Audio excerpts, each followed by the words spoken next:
I am starting my new pool tile company, and I am seeing a lot of tiles coming off of bond beams in my area. I'm wondering if this issue is a problem in the industry. I'd like to make sure when I repair the tiles, it doesn't have the same thing happen. I use frost-free tile and cement and thin set blend.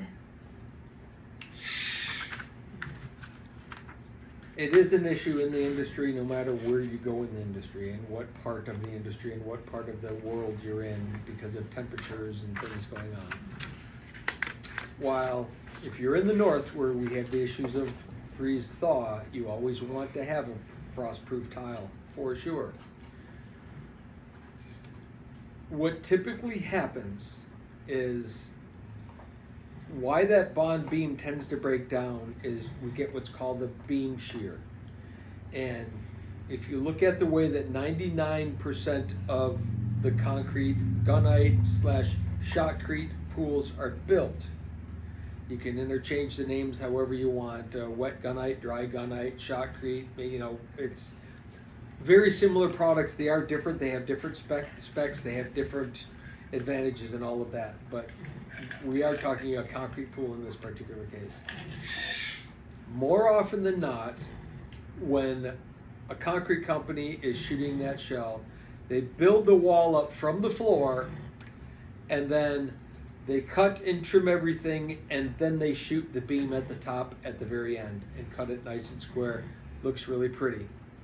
Long term, we have what's called beam shears. Now you have a spot between the old and the new, and you start getting some wear spots and some cracking in that tile area. That's a very common thing. You can argue right or wrong. You can argue, oh, but shotcrete and gunite have no, there is no bonding issues. There's no, you can tell me any story that you want, but here's from the field what I see is that because of the way the pool shells are shot, you tend to have that issue right there.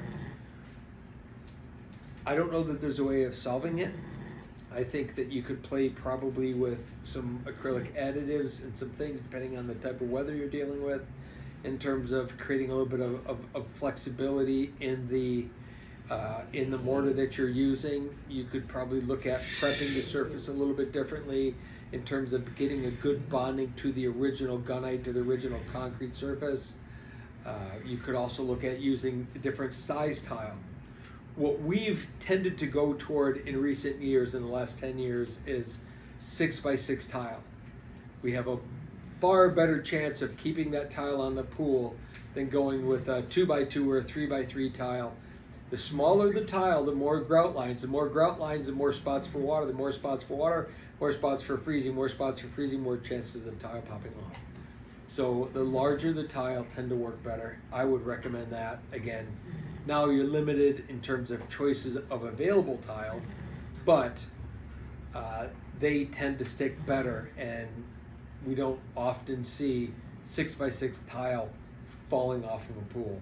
See lots and lots of 2-inch and 3-inch and weird shaped tiles and all those popping out all over the place. But again, you think about all the grout lines that are between, that's a whole nother area for water to get in and deal with. So play with the admixtures to make sure that you're getting the optimal out of your mortar mix, whatever you're setting your thin set where you're setting the tile with. And then also look at the size of the tile itself.